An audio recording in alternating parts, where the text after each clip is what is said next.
Under a gray, heavy sky in the small town, a young woman opens her door and finds a frail old man tapping a chipped bowl against her gate, too ashamed to ask for food.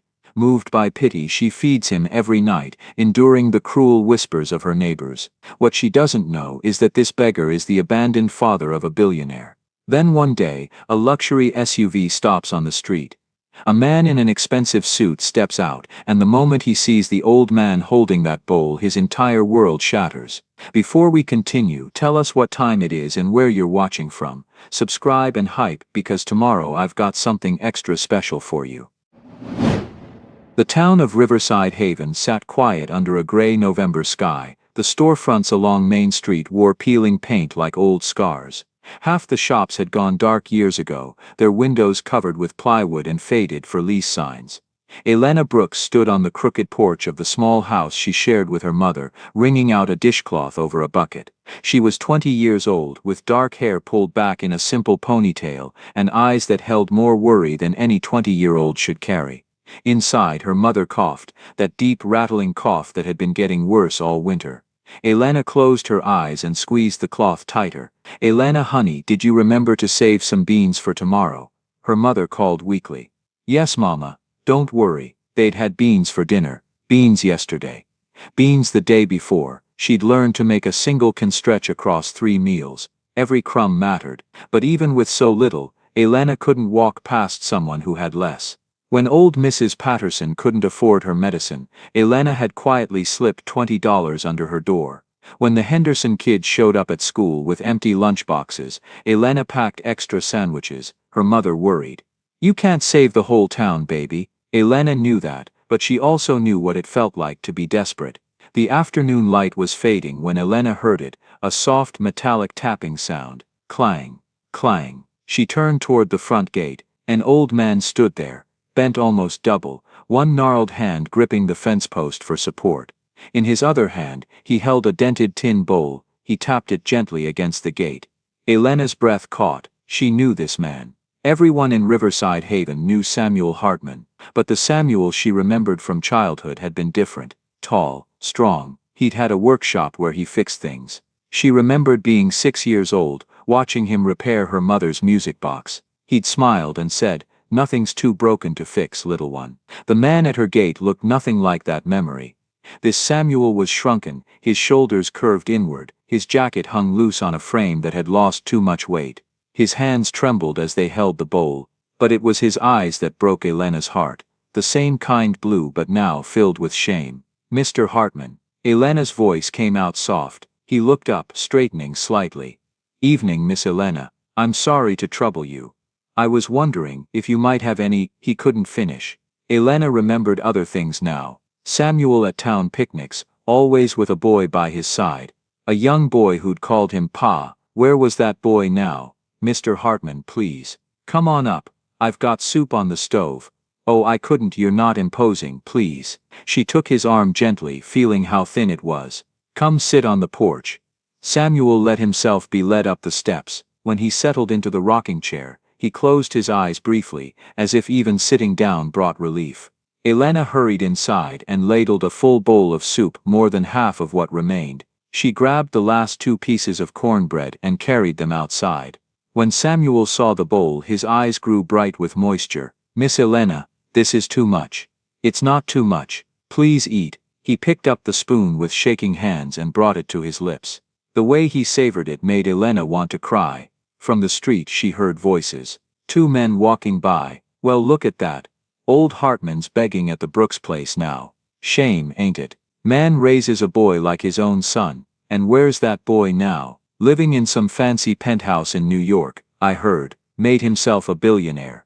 Billionaire. And his old man's out here with a tin bowl." Elena felt anger rise hot in her chest. She started to stand, but Samuel's voice stopped her. "Don't, Miss Elena. They're not wrong. They are wrong. They know enough." Samuel set the spoon down gently. "Nate's a good boy. He's just busy. I'm proud of him. When did you last hear from him, Mr. Hartman?" Samuel was quiet for a long moment. 8 years ago. He called from the bus station. Said he'd found an opportunity. Said he'd send money soon. Samuel's hands tightened around the bowl. "I told him not to worry about me. told him to chase his dreams, but Mr. Hartman, he'll come back when he's ready, so he can come home proud. Elena's throat felt tight. She saw the way Samuel held on to hope like it was the only thing keeping him upright. She made a decision. Mr. Hartman, I want you to come back tomorrow evening. Same time, I'll have dinner ready. He looked up, startled. Oh, I couldn't ask. You're not asking, I'm offering. And the day after that, and the day after that. Samuel's face crumpled slightly. Why would you do that? Because I remember you fixing my mother's music box when we couldn't pay. I remember you bringing us vegetables after my father died. I remember. She paused. Now it's my turn. Samuel looked down at the empty bowl. I used to be the one helping folks. I know. They sat in silence as the last light faded. Finally Samuel stood, handing back the bowl and plate with both hands. Thank you, Miss Elena. You've got your father's heart. Tomorrow evening, Mr. Hartman. Promise me you'll come. He nodded slowly. I promise. Elena watched him make his way down the path. At the gate he turned back. Nate used to love your cornbread. I'd make it for him every Sunday. He'd eat half the pan before it even cooled. Then he was gone. Elena stood on the porch, holding the empty bowl, and felt something settle in her chest. Samuel Hartman wouldn't beg anymore. Not if she could help it. Inside her mother called out. You gave him the soup for tomorrow, didn't you? Yes, Mama. We'll manage. We always do. That night, Elena stood at her window and looked out at Riverside Haven. The town looked tired, forgotten, but somewhere out there, Samuel Hartman was going to sleep with a full stomach tonight. It wasn't much, but it was something. And sometimes, Elena thought, something was enough to keep hoping. She whispered into the darkness, "Where are you, Nate Hartman? And what kind of success is worth this?" The night gave no answer. The next evening came cold and gray. Elena stood in the kitchen, stirring a pot of chicken stew. Her mother sat at the table, watching. You're making enough for 4 people, she observed. Mr. Hartman needs more than one bowl, Mama. Look at him.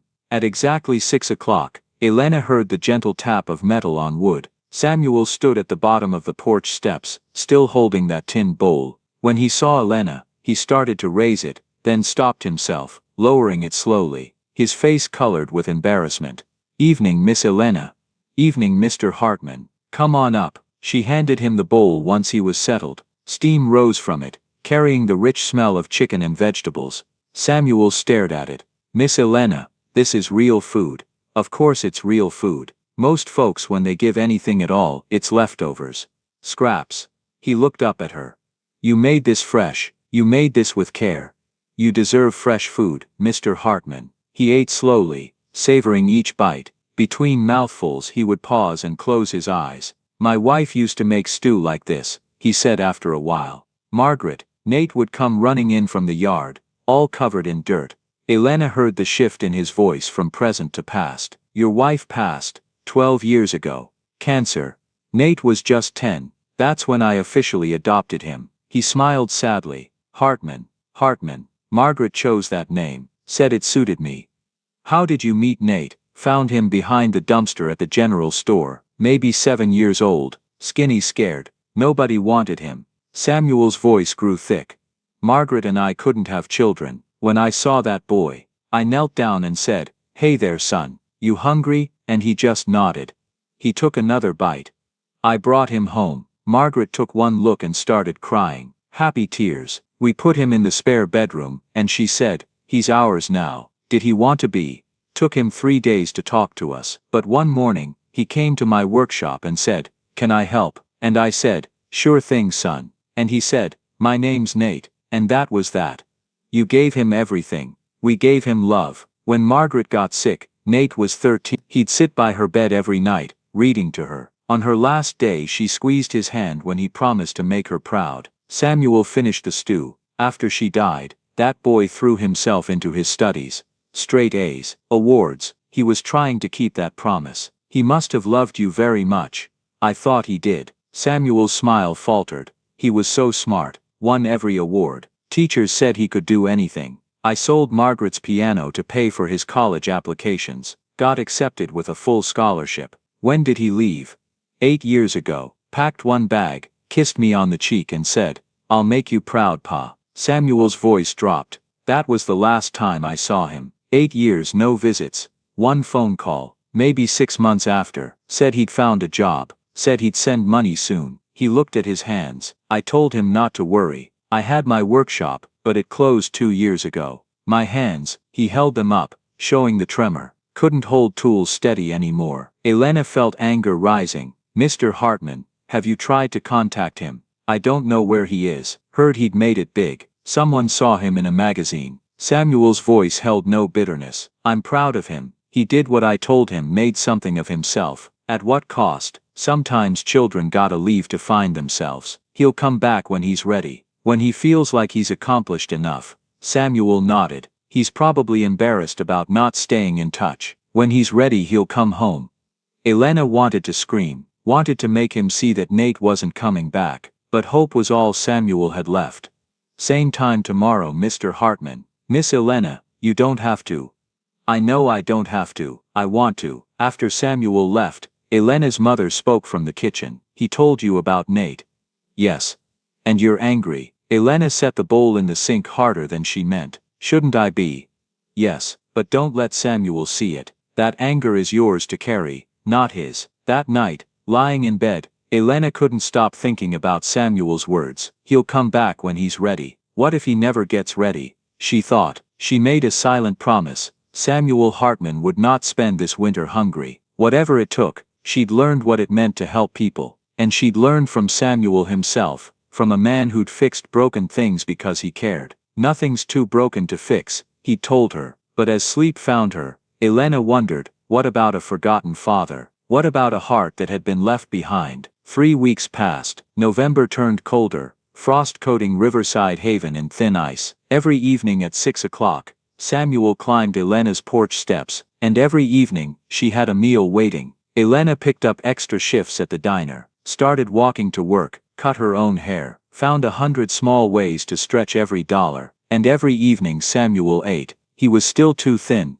but Elena noticed changes. The tremor in his hands seemed better. He climbed the steps with less pain. Once she heard him humming. But the town noticed too. Elena Brooks is wasting her time.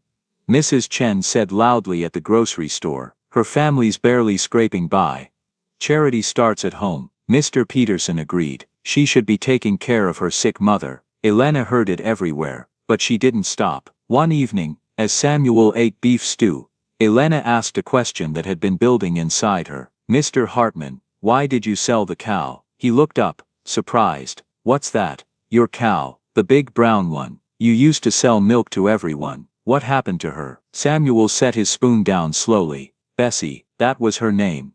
What happened to Bessie? Nate was 14. The high school had a special science program, gifted students, but there was a fee. $800. He paused.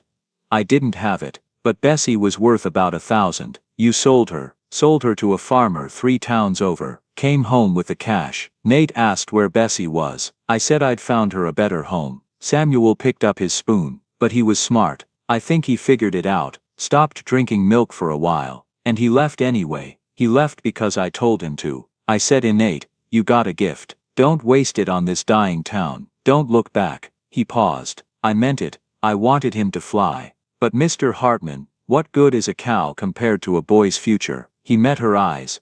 I'd sell Bessie again, because that's what love is, putting someone else's dreams before your own comfort. They sat in silence. Then Samuel shared more stories, about Nate taking apart radios, about teaching him to fish, about Nate staying up all night to help fix the roof. Then the stories turned darker, about Margaret dying, about Nate promising to make their family name mean something, about throwing himself into his studies. The day he left he said, Pa, I'm going to make so much money, you'll never have to work again. Samuel's smile was weak. I told him I just needed him to be happy. Mr. Hartman, he meant it when he said it. Samuel gripped the bowl. Something must have happened. The city does that sometimes, makes people forget. After he left, Elena's mother came to stand beside her at the window, watching Samuel's slow progress down the dark street. You can't save him from his son's choices, her mother said. I know, but I have to try. The gossip grew louder. That Brooks girl is crazy, thinks she can fix everything.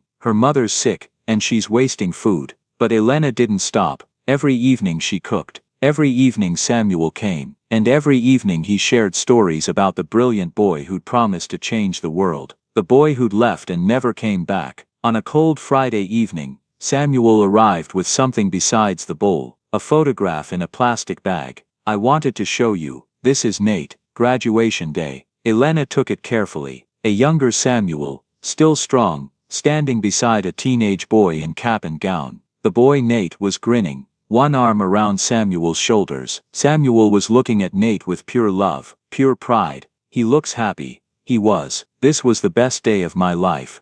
Samuel took the photo back, gazing at it. "I carry it everywhere, so I can remember he was real, that I didn't imagine the love."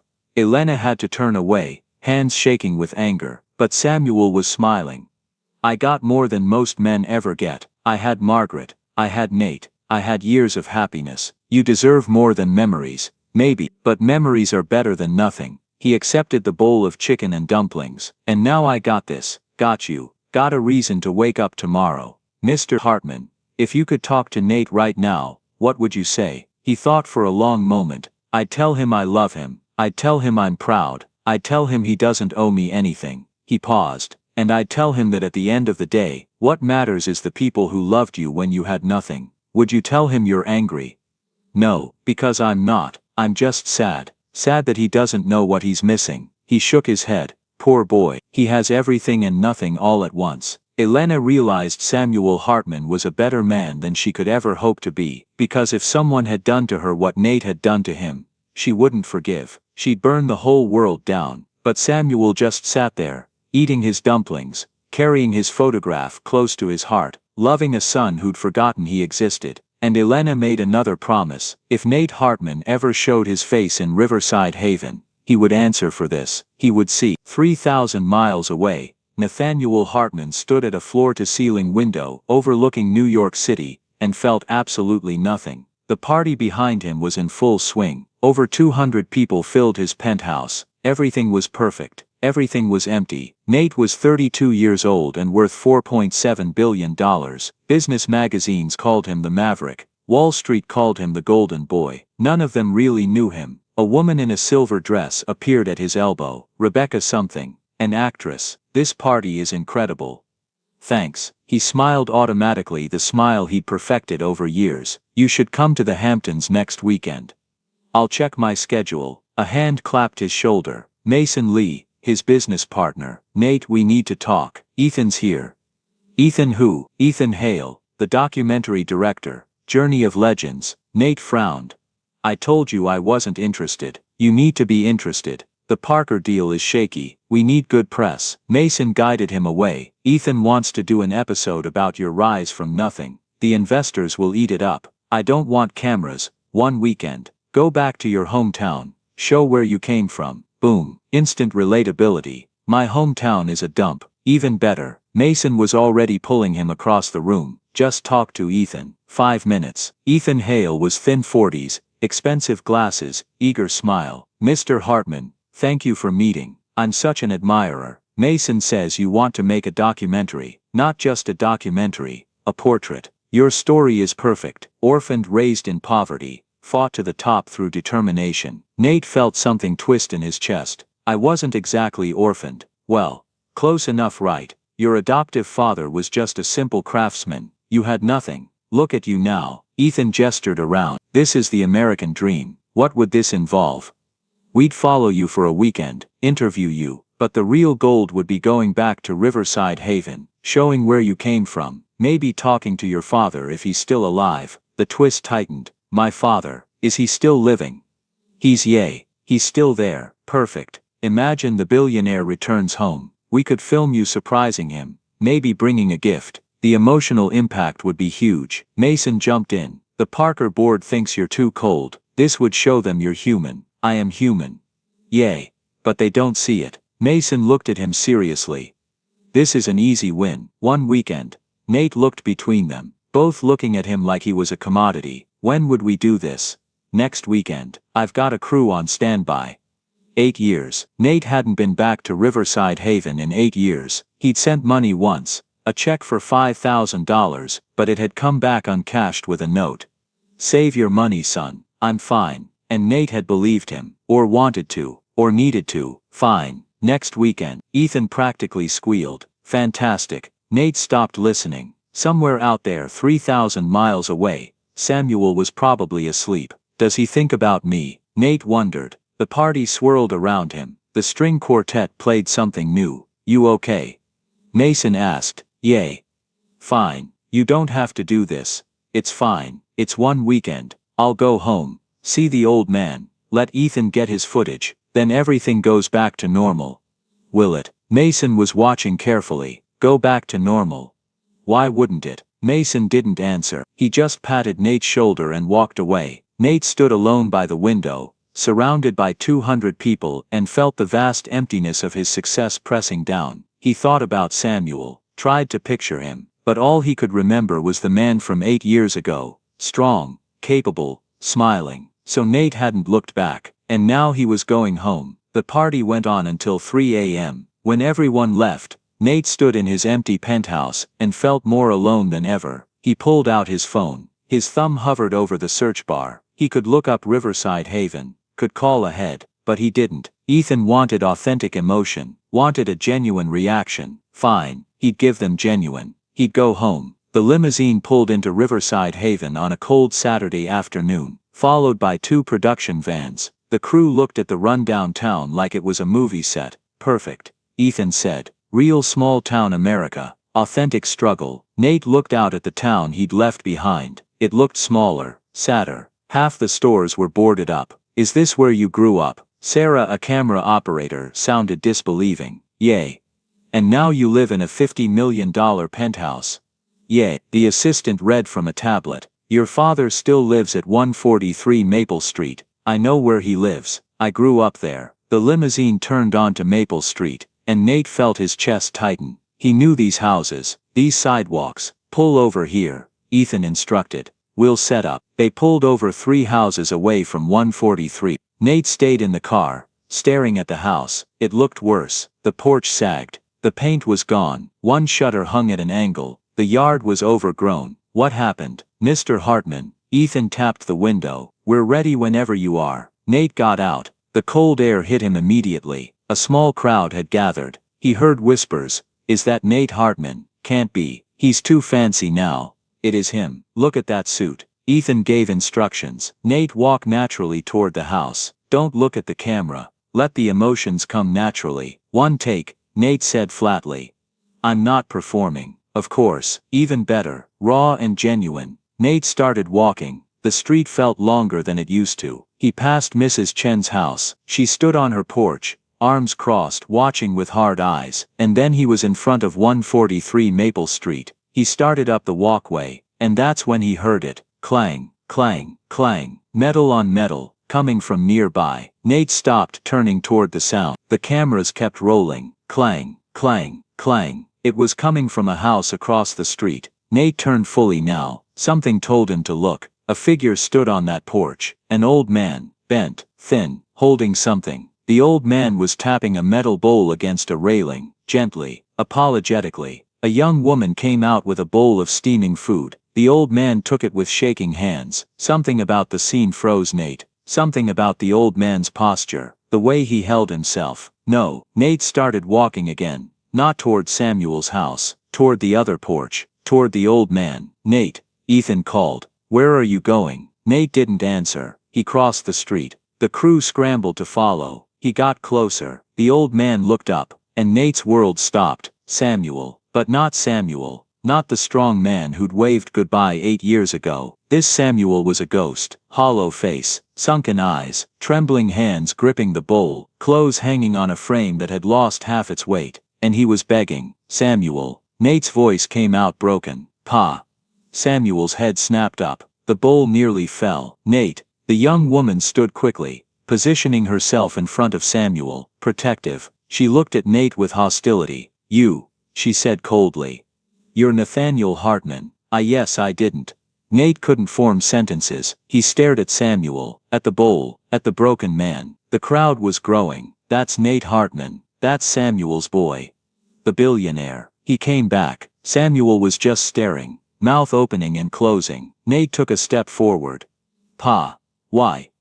Why are you? Don't you dare. The young woman's voice cut like a knife. Don't you dare act shocked. Nate looked at her. Young, early 20s, poor. But her eyes were fierce. Miss, I don't know who you are. I'm the one who's been feeding him. I'm the one who makes sure he doesn't starve, because his brilliant, successful billionaire son abandoned him. The words hit like blows. Behind him, cameras still rolling. Ethan whispered, "Are you getting this? Do you know what he did for you?" She was louder now. Everyone could hear. He sold his cow to pay for your school. He sold his wife's piano. He worked 3 jobs. He gave you everything. Samuel reached out. Elena, don't.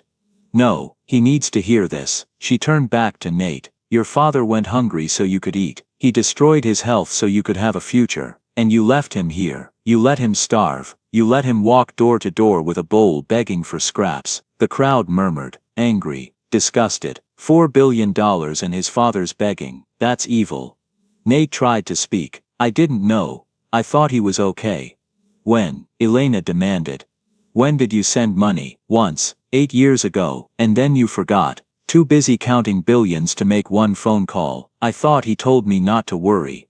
And you listened, because it was easier. Easier to believe he was fine than to check. Easier to enjoy your penthouse than to remember the man who made it possible. Nate felt tears burning. He looked at Samuel. Still holding that bowl, smaller and more fragile than imaginable. Pa. I'm sorry. I'm so sorry. I didn't. Don't apologize to him. Apologies are just words. Where were you? Everywhere. At parties, at meetings, in boardrooms, building an empire, becoming someone who'd forgotten the only person who'd ever truly loved him. He defended you. Elena continued. Tears in her eyes now. Every single day, people said terrible things and he'd defend you. He'd say you were busy. He'd say you'd come back. He'd say you were making something of yourself and he was proud. Each word was a knife. He carried your picture. Elena pointed at Samuel's chest. Right there, every day. So he could remember you were real. Nate couldn't breathe. Samuel spoke. Elena, please, don't be angry at him. He's here now. He's here for the cameras. He's here because some director wanted footage, not because he cared.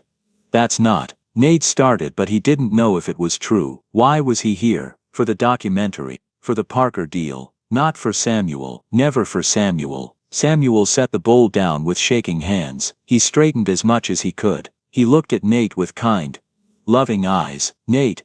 My boy. And Nate broke. He rushed forward, dropping to his knees at the porch steps. Pa. I'm sorry. I'm so sorry. I should have come back. I should have called. I should have. Samuel came down the steps slowly, painfully. When he reached Nate, he put one trembling hand on his head, just like when Nate was a child. I never stopped loving you. Not for one day. That destroyed him. Nate wrapped his arms around Samuel's thin waist and sobbed. 8 years of guilt poured out on this street, in front of these cameras, in front of this town. And Samuel, fragile, hungry, begging, Samuel held him. It's okay, Samuel whispered, though it wasn't. You're home now. Ethan was gesturing frantically. Keep rolling. Elena stood on the porch, tears streaming down her face. Angry tears. Sad tears. The crowd watched in silence, some crying, some still angry. All of them witnesses to the moment when Nathaniel Hartman came face to face with the cost of his success, and found it wanting. The street fell silent, except for Nate's sobs. He clung to Samuel, and Samuel held him, with what little strength remained. Elena stood on the porch, fists clenched. Part of her wanted to keep yelling, but another part, the part that had spent weeks listening to Samuel's stories, couldn't move. Finally, Samuel spoke softly. Get up, son, people are watching. Nate pulled back, face wet, and looked up at his father. Saw the hollow cheeks, the trembling hands, the clothes hanging loose. Saw what 8 years had done. What happened to you? Pa, what happened? Samuel tried to smile.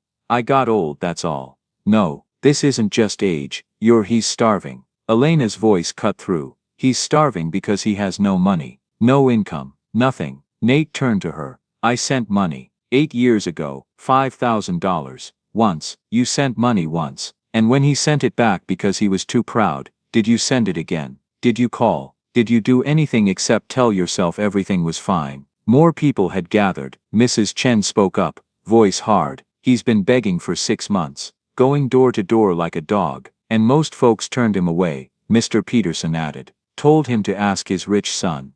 But you never knew, another voice said. Because you never bothered to check. Nate looked around at the hostile faces, saw the judgment, and saw they were right. Samuel put a hand on Nate's arm. Don't listen to them. You had to go. You had to build your life. At what cost? Pa, you're begging. I have $4 billion and you're begging for soup. You didn't know. I should have known. I should have called, should have visited. Nate's voice rose. You're right, all of you, I'm everything you think I am. Elena watched, her anger wavering. This wasn't excuses. This breakdown felt real. Samuel was shaking his head. Nate, no, don't do this. Why not? Give me one reason why I don't deserve this. Because you're my son. Because I love you. Because you did what I told you. You went out and made something of yourself. That's what I wanted. You wanted me to forget you. I wanted you to be free. Samuel put both hands on Nate's face. I wanted you to fly, not to be weighed down by an old man's problems. You're not a problem. You're my father. And you're my son. My brilliant, wonderful son. Tears ran down Samuel's weathered face. I'm proud of you, Nate. I've always been proud. That broke something in Nate again. He pulled Samuel into another embrace, gentler, mindful of how fragile he was. I'm taking you with me. Back to New York. You'll live with me. I'll take care of you. Is that what you want? Elena's voice cut through. Or is that what you think will fix this? Throw money at the problem. Move him into your penthouse like furniture. Nate pulled back from Samuel. What are you talking about? I'm talking about whether you actually want him in your life, or whether you just want to ease your guilt. Because if you take him to New York and ignore him in a different house, that's worse. I won't ignore him. You ignored him for 8 years. That's different. You didn't want to know. Be honest. For once, be honest. You could have called. You chose not to. So before you make promises, I want to know if you'll actually keep them, or if this is just for the cameras. Nate opened his mouth, then closed it. He looked at the film crew. Ethan had lowered his hand, looking uncomfortable. Turn them off, Nate said quietly. What? Ethan blinked. The cameras. Turn them off. But Nate, turn them off. Now, all of them. Sarah lowered her camera first, then the others followed. Red lights blinked off. The sound guy removed his headphones. A different silence settled. No longer performance. Just people facing truth. Nate turned back to Elena. You're right, about all of it. I could have called. I didn't, because I was ashamed. Ashamed of what? Of taking so long. Of not making it big fast enough. Pa sold everything for me, and for 5 years I had nothing. I thought I couldn't come back until I'd made it. Until I could prove his sacrifices weren't wasted. He looked at Samuel. I thought I had to be successful first. Had to be worth something. And by the time I finally made money, so much time had passed. And I told myself you were probably angry. I told myself I'd wait just a little longer, and then everything would be perfect. But it never felt like enough, Samuel said softly. It never felt like enough. So I kept waiting, kept building, and 8 years passed like I blinked. Elena watched him carefully, watched the genuine anguish. That's not an excuse, Nate continued. There is no excuse. I abandoned you, Pa. I left you behind and told myself it was noble, but I was just protecting myself from guilt, from having to face you and admit I wasn't the perfect son. Samuel reached out and touched Nate's face. You were always perfect to me. I wasn't. I'm not, but I want to be better. Nate's voice broke. I want to be the son you thought I was. You already are. How can you say that? Samuel smiled. Because I know you, Nate. I know your heart. You got lost for a while, but you're not lost anymore. You're right here. That's all that matters. Mrs. Chen spoke from the crowd, softer now. The question is what you do next. Nate turned to face them.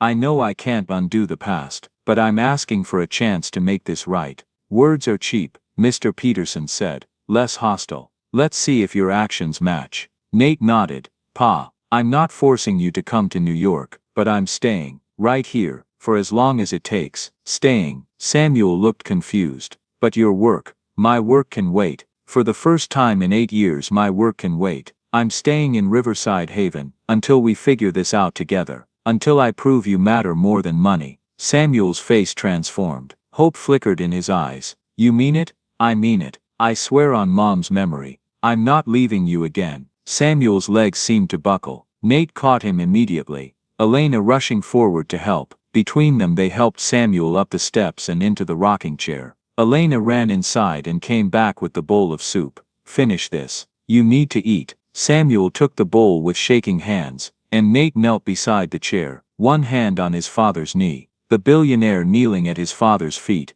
The image said more than words could. Ethan approached carefully. Nate, I'm sorry. I didn't know. It's not your fault. This is on me. What about the documentary? Cancel it.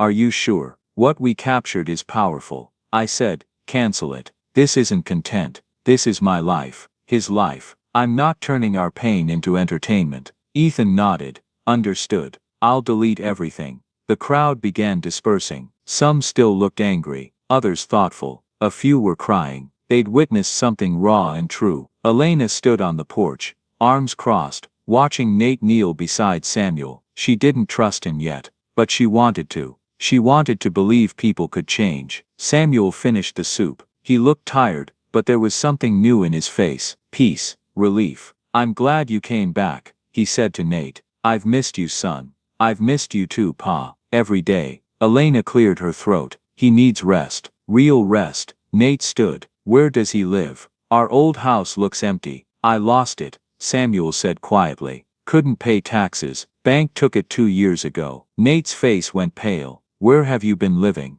Here and there. Sometimes the shelter. Sometimes folks let me sleep in garages. Nate looked like he might be sick. He can't stay there, Nate said, voice rising with panic. Elena, where's the nearest hotel? 40 miles away. Then I'll rent a house. He needs stability. Elena interrupted. Not you throwing money in a panic. He needs to know you'll be here tomorrow, and the day after. Nate looked at her, really seeing her for the first time. The young woman who'd taken care of his father when he couldn't be bothered. Thank you, he said quietly, for taking care of him, for being there when I wasn't. Elena didn't know what to say, so she nodded. Samuel reached out and took both their hands. His grip was surprisingly firm. Look at me, both of you. They looked. Nate, this young woman has been my angel. She's kept me alive with her kindness. I know, Pa. And Elena, this is my son. He made mistakes, big ones, but he's here now, and I'm asking you to give him a chance to make it right.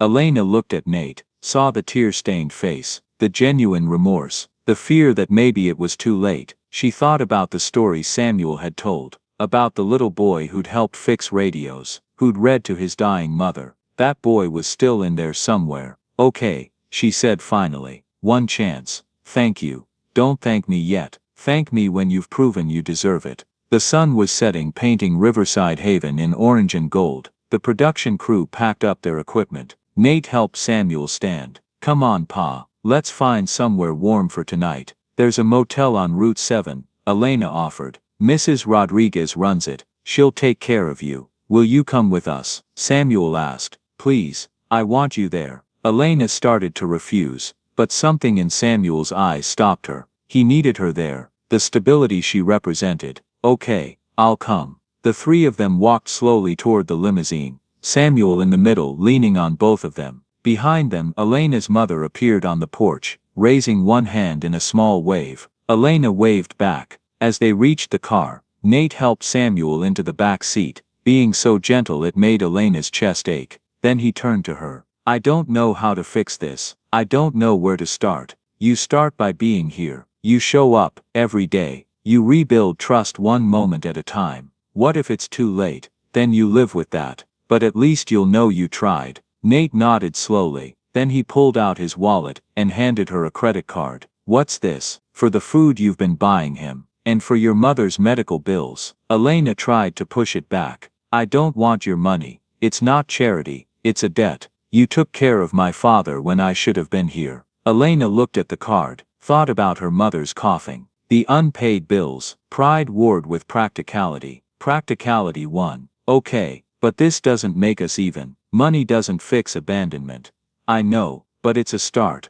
Elena got into the limousine with them. As they drove toward Route 7, Samuel rested his head on Nate's shoulder, and Nate wrapped an arm around him. And in that moment, Elena allowed herself to hope that maybe some broken things could be fixed after all, if you cared enough to try. The motel on Route 7 was simple but clean. Mrs. Rodriguez took one look at Samuel and ushered them into the best room she had. No charge, she said firmly. Samuel's been a good man to this town for 40 years. Nate wanted to argue, but Elena touched his arm and shook her head. Some things weren't about money. Samuel sat on the edge of one bed, looking around like he couldn't quite believe he was allowed to be there. Nate knelt in front of him, taking his father's hands. "Pa, when did you last see a doctor?" Samuel had to think. "Maybe 2 years ago. For the arthritis. 2 years. We're getting you to a hospital. Tonight." "I'm fine, son. Just tired." "You're not fine." Nate stopped, gathering himself. "Please,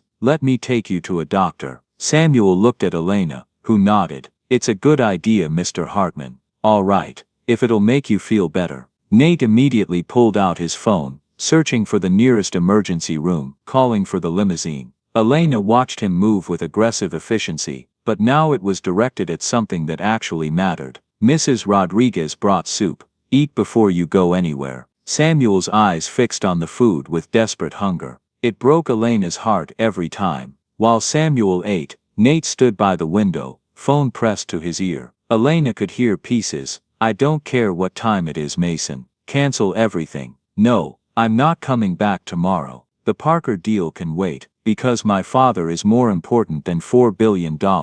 Elena found herself reassessing him. This wasn't the cold billionaire she'd imagined. Nate ended the call. "There's a good hospital 20 minutes from here. They're expecting us." Samuel had finished half the soup, and was wrapping the bread in a napkin, saving food for later. Nate saw it, and something flickered across his face. Pain. He knelt down, gently taking the napkin.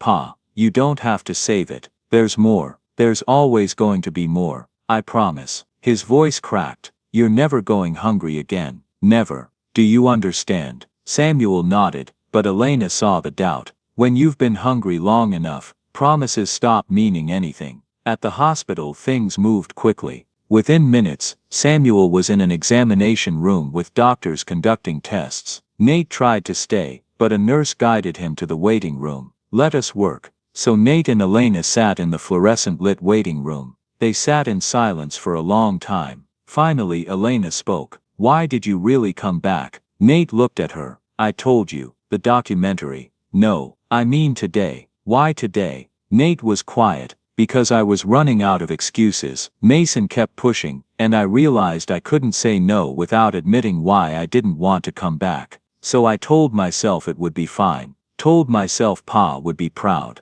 Told myself we'd have this great reunion, and now I know what I am. I'm the man who let his father beg while I drank champagne in a penthouse. His voice broke. "I'm exactly what you said I am. You want absolution. I want to deserve forgiveness, even if I never get it. Samuel's already forgiven you." "I know, that makes it worse." Nate looked at her. "How do you forgive someone for abandoning you?" "I don't know. I couldn't. But Samuel's a better person than most. He loves you, real love. I don't deserve it, probably not, but you have it anyway. The question is what you do with it." Before Nate could respond, a doctor emerged. Middle-aged woman with tired eyes. "Mr. Hartman." Nate stood immediately. "How is he?" "He's stable, but severely malnourished. Underweight by at least 40 pounds. Vitamin deficiencies, dehydration, advanced arthritis." She consulted her chart. "I'd like to keep him overnight.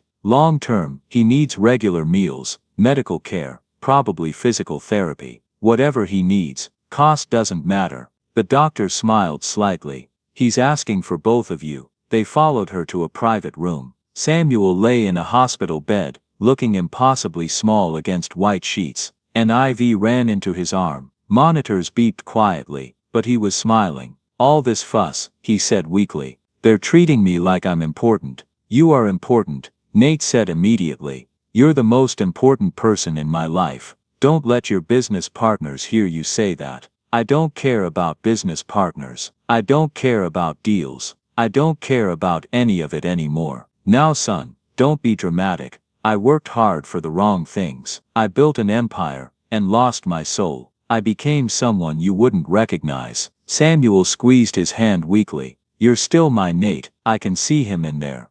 "I don't know if that's true." "I do." Samuel turned to Elena. Elena saw it too. "That's why she's giving you a chance." Elena shifted uncomfortably. "You didn't have to. I know you. You don't waste time on hopeless causes. If Nate was truly rotten, you'd have walked away. But you're here. Elena couldn't argue with that logic. The doctor checked Samuel's vitals. Everything looks good. We'll get nutrition into you tonight, and you should feel better by morning. After she left, Nate began pacing. I need to make plans. You'll need a place to live. I'll buy a house here if that's where you want to be. Or New York, Nate. Samuel's voice was soft but firm. Stop. Nate froze. Sit down, son. Nate sat. I appreciate everything you want to do. But what I need right now isn't a house or money or grand gestures. I need you to sit with me. Just sit. Just be my son for a while. Can you do that? Nate's face crumpled.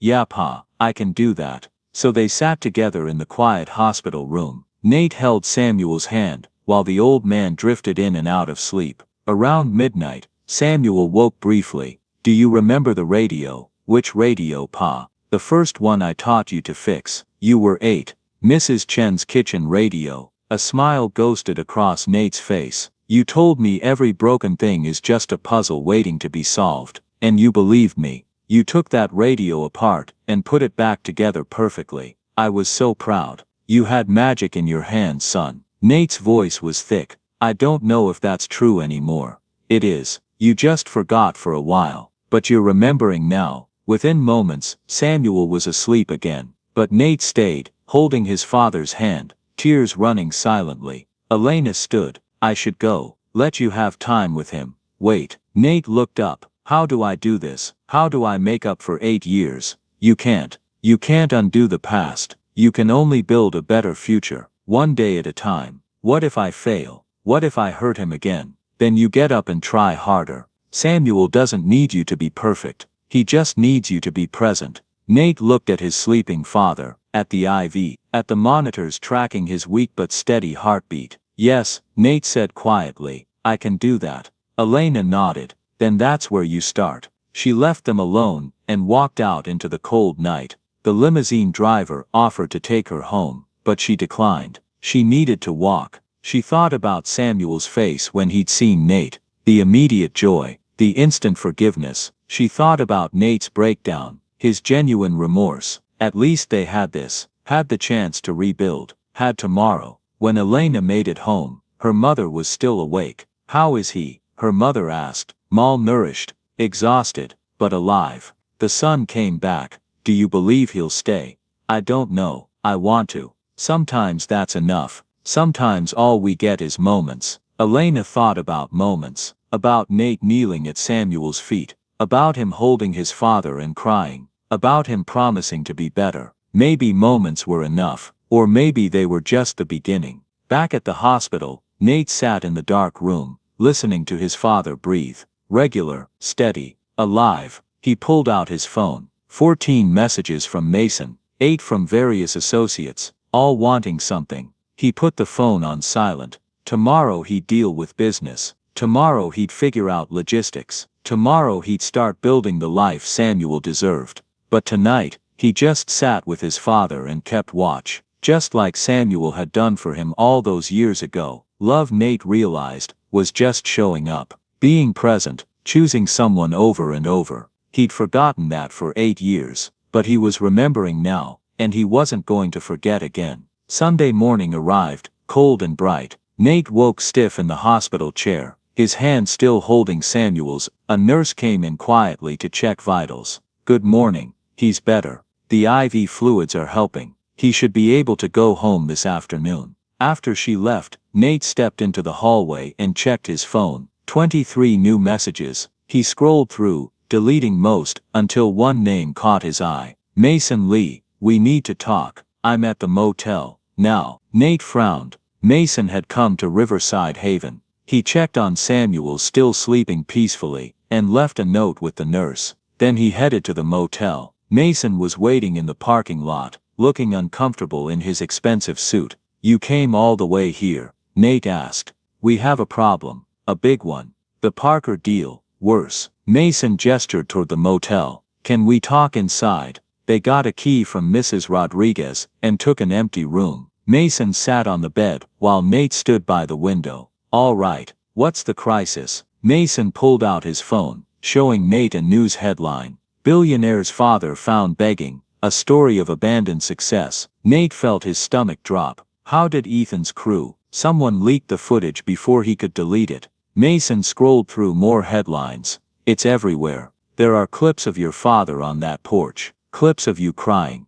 Clips of that girl calling you out. Ethan promised. Someone in his crew had other ideas. Probably sold it. Mason set his phone aside. Nate, this is a disaster. Your reputation is tanking. The Parker board called an emergency meeting. They're talking about pulling out. Nate stared at the headlines. Millions of people watching Samuel beg. Watching Nate break down. Good, Nate said quietly. Mason's head snapped up. What? I said good. Let them see what I did. Are you insane? This could cost you billions. Then it collapses. I don't care anymore, Mason. You don't care about $4 billion. Not if it costs my father. Nate's voice was firm. Not if it costs my soul. Mason stood agitated. You're in shock. But you need to think clearly. We can fix this. I'm not spinning anything. Nate, listen. Mason moved closer. We can turn this around. We brought someone who can help. Who? Before Mason could answer, there was a knock. Mason opened it, and a man stepped inside. 50s, silver hair, expensive suit. Marcus Vance, Nate said flatly. You brought a crisis management consultant. The best. Marcus extended his hand. Nate didn't take it. Marcus lowered it, unfazed. Mr. Hartman, I've reviewed your situation. We can not only salvage your reputation but improve it. I don't want my reputation salvaged. You should. Marcus pulled out a tablet. Right now you're the villain, but we can flip this, turn you into the hero. How? By owning it, by using it. Marcus showed a mock-up. You announce the Samuel Hartman Foundation for Forgotten Heroes. Pledge $100 million to help elderly people in poverty. Do interviews about your mistakes and redemption. Bring your father on talk shows. Nate felt sick. You want to use him, again. I want to use the situation to help people while rebuilding your brand. It's exploitation. Marcus sighed. The footage is already out there. The damage is done. You can let it destroy you, or take control. Turn your mistake into a message. Mason jumped in. Think about it. You could actually help people, make a difference, and save your business. What's wrong with that? What's wrong is turning my father's suffering into a marketing campaign. I'm asking you to make something good come out of something bad. The Parker deal alone is worth $4.2 billion. If that falls through, we lose everything. Not just money, jobs, your employees, people who depend on you. That gave Nate pause. The hundreds of people who worked for his companies, their families. How long do I have? The Parker board meets tomorrow morning. If we announce this foundation tonight, we might save the deal. Marcus pulled up another slide. I've drafted talking points. We can get you on morning shows by Tuesday. Have your father there, looking healthy. Show the world you're making it right. He's barely started treatment. He's weak. We'll have the best makeup team. No one will know. And there it was. Make Samuel look healthy. Hide the truth. Sell a story. Nate thought about Samuel sleeping in that hospital bed, about the IV feeding nutrients, about the way he'd smiled when he saw Nate, despite everything, about the photograph he carried over his heart. No, Nate said. Nate Mason started. I said no. Marcus set his tablet down. You need to think rationally. Your father wouldn't want you to lose everything because of him. You don't know anything about my father. I know he sacrificed for you. Honor that. Use what he taught you and channel it into something positive. It was a good speech. Part of Nate, the part that had built $4 billion, recognized the logic. But then he remembered Alina's words. What if you take him to New York and ignore him in a different house? That's worse. This was the same thing. Taking Samuel's pain and packaging it, making it useful, turning his father into a tool. Get out, Nate said quietly. Excuse me, get out. Both of you. Nate, you're making a mistake, Mason said. The Parker board can go to hell. So can every investor who thinks my father's suffering should be turned into content. Get out. Marcus stood smoothly. You're going to regret this. When your empire is in ruins, you're going to wish you'd listened. Maybe. But at least I'll be able to look my father in the eye. Marcus left. Mason lingered, his face a mixture of anger and disbelief. After everything we worked for, I'm not doing anything to you. I'm just choosing my father. Over $4 billion.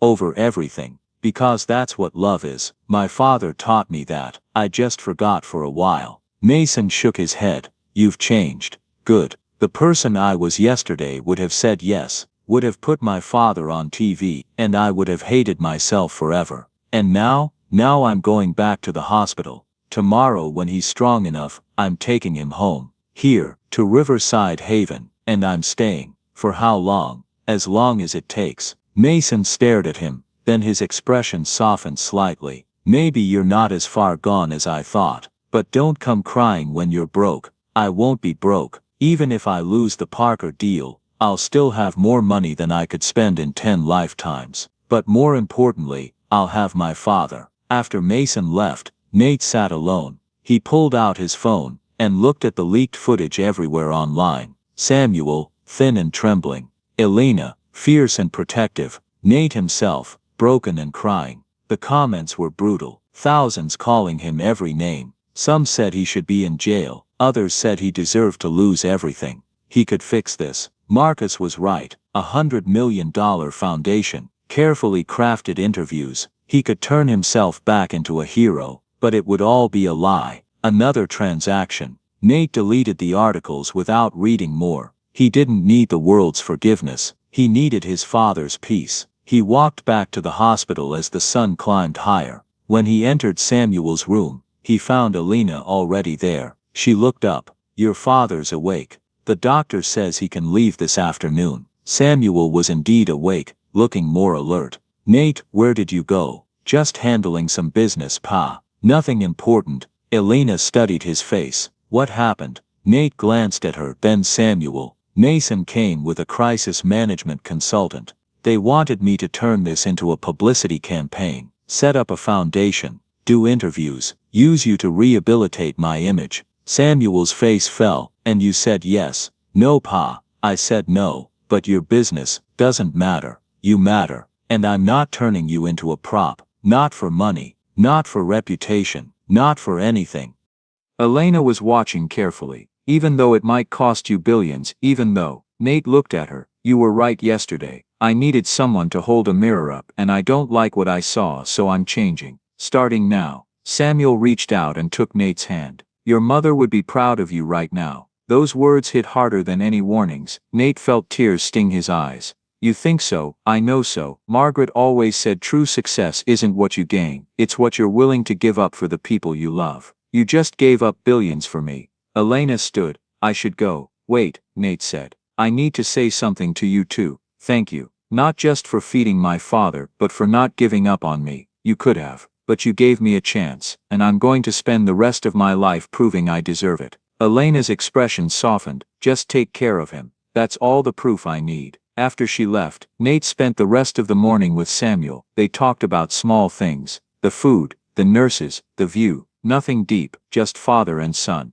being together. The doctor came in around noon with discharge papers. You're free to go, but remember 3 meals a day. Lots of protein, take these vitamins, and I want to see you back in 2 weeks. I'll make sure he's here, Nate promised. They gathered Samuel's few belongings and headed out. But before they got in the limousine, Nate stopped. Actually, let's walk. Samuel looked surprised. It's nearly 2 miles. I know, but I want to walk it with you, like we used to. Remember? A smile spread across Samuel's face. I remember, you'd ask 1,000 questions. Well, I still have questions. Nate offered his arm. Walk with me, Pa. Samuel took his arm, and together they set off down Route 7, the limousine trailing behind. They walked slowly, stopping when Samuel needed to rest. Nate pointed out things he remembered. The oak tree, the creek, the field where Samuel taught him baseball. You were terrible at baseball, Samuel said, laughing. I was terrible at everything except fixing things. You were good at being kind,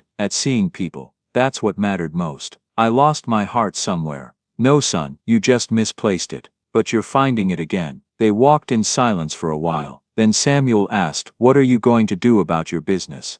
I don't know. Maybe I'll lose it all. Nate looked at his father. But whatever happens, I'm staying here until you're strong, until you're healthy, until you don't need me. I'll always need you. Then I guess I'm staying forever. Samuel chuckled. A billionaire living in Riverside Haven. I'm not a billionaire here. I'm just Nate, your son. Samuel stopped walking and turned to face Nate fully. His eyes were bright. Nate, I never stopped wanting you. You could come back with nothing and I'd welcome you with open arms. Even after what I did, especially after, because you came back, you faced it, you chose me. That takes more courage than running away. Nate pulled his father into a gentle embrace. They stood like that on the side of Route 7 while the limousine waited and the afternoon sun warmed the cold day. When they pulled apart, Nate felt something shift. A weight he'd been carrying, guilt, shame, fear, seemed to lighten. Not gone, maybe never fully gone, but lighter. Come on, Pa, let's go home. They continued toward Riverside Haven, toward whatever future waited.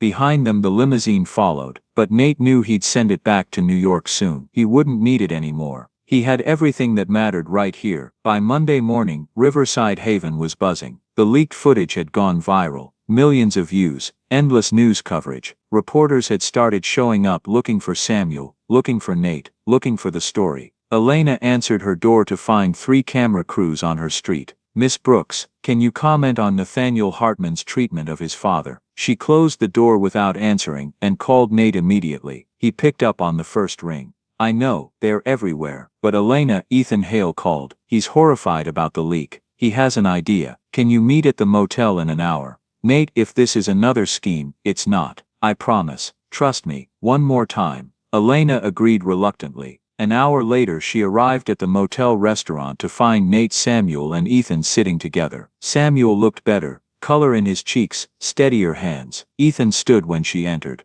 Miss Brooks, thank you. I owe you an apology. What happened with that footage was unconscionable. Someone on my crew violated every ethical standard. So what do you want? Elena said carefully. To make it right, the footage is out there. We can't undo that. But we can tell the rest of the story. The real story. Ethan leaned forward. I want to do a live broadcast, this Wednesday, 1 hour. You, Nate and your father, maybe Elena too. We tell the truth. All of it. Elena frowned. How do you know about Marcus Vance? Marcus is already spinning it on the news, claiming Nate's having a breakdown. Nate's jaw tightened. So fight back, Ethan said. Not with his tactics, with truth. Show the world who Samuel is. Show them what love actually costs. Samuel spoke quietly. Son, I don't want to be on television. It wouldn't be a show, Pa. It would be setting the record straight. Telling our story before Marcus turns it into something it's not. Why do you care what they think? I don't, but I care about you. Right now, everyone knows you're the father a billionaire abandoned. But they don't know who you are, what you did, how you loved me. I want them to know the real hero is you. Samuel's eyes filled with tears. I'm not a hero, I'm just a father. Exactly, and the world needs to see what that means. Elena watched carefully. This felt different. Like Nate genuinely wanting to honor his father, not use him. What would the broadcast involve? She asked. A live interview. No editing, no scripts, just honest conversation. Ethan pulled out a tablet, and we broadcast from Riverside Haven, from somewhere meaningful to you. Nate looked at Samuel. It's your choice, Pa. If you don't want to, we won't. Samuel was quiet for a long time. If we do this, can we do it from the workshop, where I taught you to fix things? The workshop's been closed for years. Is it even still standing? I don't know, but that's where our story started. Where you became my son. Ethan nodded enthusiastically. Perfect. We can clean it up. No. Samuel's voice was firm. No cleaning. Show it like it is. Show them what time and poverty do to dreams. Show them the truth. Ethan met his eyes. Okay, we show them the truth. The rest of Monday and Tuesday were spent preparing. Ethan brought in a small crew, just 4 people he personally trusted. They went to the old workshop, a small building with faded paint and broken windows. Inside, everything was as Samuel had left it. Workbenches covered in dust, tools on walls, half-finished projects abandoned when Samuel's hands grew too unsteady. Nate stood in the middle. I spent so much time here as a kid. You practically lived here. Samuel agreed. Best years of my life. They didn't clean the workshop. They left the dust, the cobwebs, the evidence of abandonment. On Tuesday evening, Nate got a call from Mason. The Parker deal is officially dead. The board voted to go with Steinberg Corp. Okay, that's it. You just lost $4.2 billion. I know, and you're fine with that. Nate looked at Samuel sleeping peacefully across the room. Yeah, Mason, I'm fine with that. You're insane. Maybe. Or maybe I finally figured out what actually matters. Mason was quiet. For what it's worth, I'm glad you have your father back. Thanks. Wednesday arrived cold and clear. The broadcast was scheduled for 8 p.m. Eastern. Ethan had promoted it, and somehow it had caught fire. Millions were planning to watch. Elena arrived at the workshop an hour before airtime. Samuel was already there wearing the same old cardigan he'd worn for years. Nate had offered new clothes, but Samuel refused. This is who I am. Nate wore a simple button-down and jeans. No expensive suit, just a man trying to make amends. At 7:55, Ethan's phone buzzed. He looked up, eyes wide. The viewership projections, 20 million people watching live, maybe more. Elena felt her stomach flip. We can still call this off, Ethan said. No, Samuel said firmly. We tell our story. At exactly 8 p.m., the cameras went live. Ethan looked into the lens. Good evening. What you're about to see is not a produced documentary, it's just the truth. About a father and son, love and abandonment, success and what it really costs. He turned to his guests. With me are Samuel Hartman, Nathaniel Hartman, and Elena Brooks. The world has seen the leaked footage, but they haven't heard your voices. So let's start.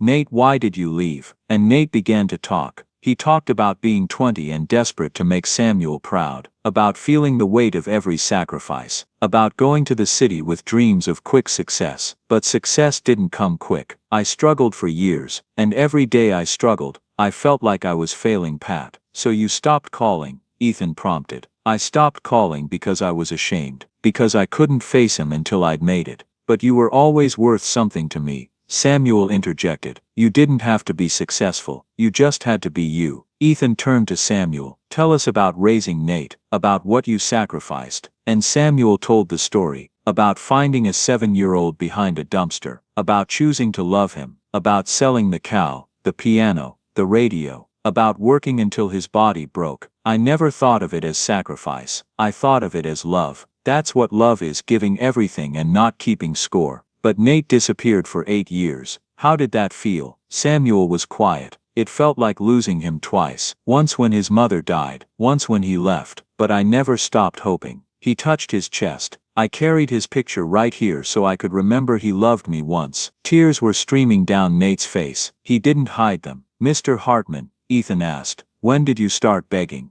About 6 months ago. I'd lost everything, and hunger breaks down pride eventually. And during this time, your son was a billionaire. My son didn't know. I never told him. Why not? Because I told him to chase his dreams. And I meant it. I wanted him to be free, even if it meant I suffered. Ethan turned to Elena. Miss Brooks, you've been feeding Samuel for weeks. Why? Elena thought carefully. Because he's a good man who didn't deserve to be forgotten. Were you angry at Nate? Yes, furious. And now? Elena looked at Nate. Now I think people make mistakes, but they can also choose to do better. And Nate's choosing that now. Ethan leaned forward. Nate, you turned down a plan that could have saved your $1 billion deal. Why? Because it would have meant using my father. And I've used him enough. I used his sacrifices to build my success. I used his love without giving anything back. I'm done using him, even if it costs me everything. It did cost you. Do you regret it? Nate looked at Samuel. No, I don't regret it at all, because I got my father back. And he's worth more than all the money in the world. The interview continued for the full hour. They talked about the workshop,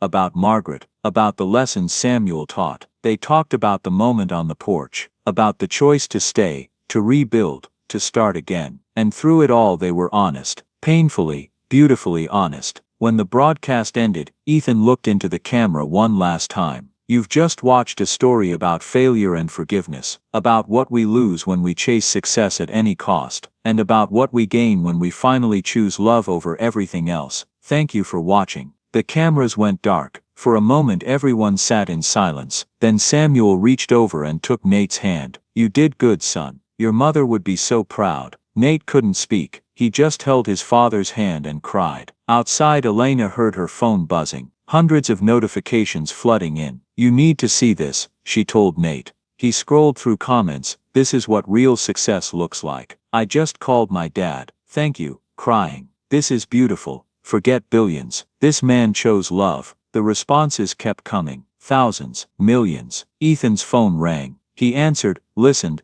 then looked at Nate with wide eyes. 32 million viewers, more than the Super Bowl. But Nate wasn't paying attention to numbers. He was sitting with his father in the workshop where they'd spent countless hours together. And that was the only number that mattered. One father, one son, one chance to make things right. Everything else was just noise. The morning after the broadcast, Riverside Haven found itself at the center of the world's attention. But inside the motel room on Route 7, Nate was focused on something more important, making breakfast for his father. He stood at the small kitchenette, scrambling eggs while Samuel watched from the table. "You're going to burn them," Samuel observed. "I'm not going to burn them. You always did cook too hot." The eggs were indeed slightly burned, but Samuel ate them anyway. Elena arrived around 9, carrying a newspaper. "You need to see this." The front page of the New York Times showed Samuel and Nate, hands clasped, tears on both faces. The headline, "The Price of Success: A Billionaire's Journey Back to What Matters."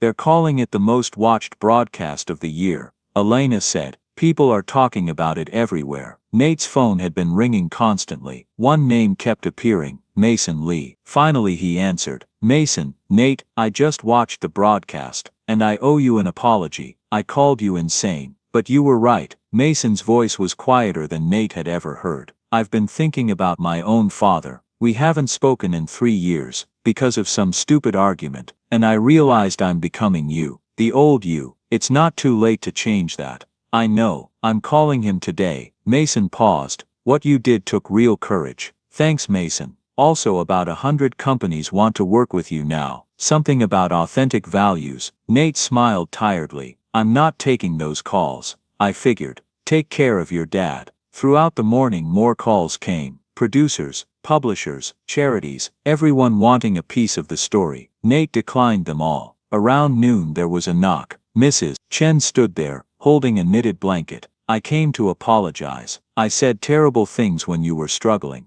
I turned you away." She unwrapped the cloth. "I made this for you. I'm sorry, and I'm glad you have your son back." Samuel took the blanket with shaking hands, tears in his eyes. "Thank you, Mrs. Chen." After she left, Mr. Peterson came. Then the Hendersons. Then other neighbors, bringing food, bringing apologies, bringing gifts. The whole town seemed to be stopping by. Samuel accepted every apology with grace. "We all do the best we can." By afternoon, Nate knew what he needed to do. He pulled Elena aside while Samuel was napping. "I need to buy a house. Here somewhere Pa can be comfortable." "Okay, there are a few places for sale. Actually I had a specific place in mind. Our old house. It went back on the market last week." Elena looked at the photo. "The house at 143 Maple Street. You want to buy back his home."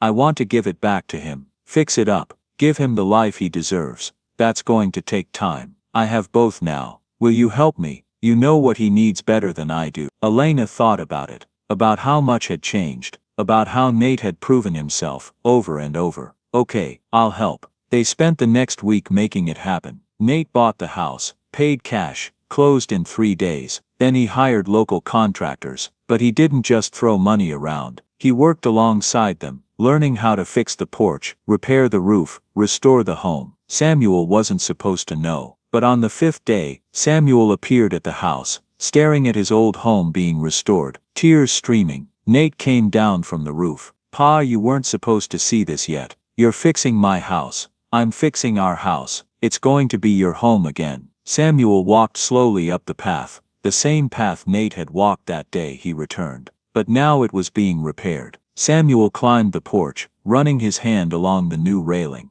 "When I lost this place, I thought I'd lost everything. It's not gone, Pa. I'm bringing it back." Over the next 2 weeks, the transformation continued. Nate worked every day alongside the contractors. Elena came by, after shifts, helping choose paint colors, picking furniture. They found Samuel's old workbench in storage and brought it home. They tracked down Margaret's music box and placed it on the mantel. They filled the house with memories and warmth. And slowly, Samuel grew stronger. Regular meals, medical care, and hope were powerful medicine. He gained weight, his hands steadied. The exhaustion began to fade. 1 month after the broadcast, the house was ready. Nate blindfolded Samuel and led him inside. When he removed the blindfold, Samuel stood in his living room, freshly painted, fully furnished, filled with photographs. "Welcome home, Pa." Samuel turned in a slow circle, taking it all in. The couch where he'd taught Nate to read. The kitchen where Margaret had made cornbread. The staircase leading to bedrooms full of memories. It's perfect. It's exactly how I remember it. Almost exactly. There's one more thing. Nate led him to the back room and opened the door. A fully equipped workshop. New tools on the walls. A proper workbench. Good lighting.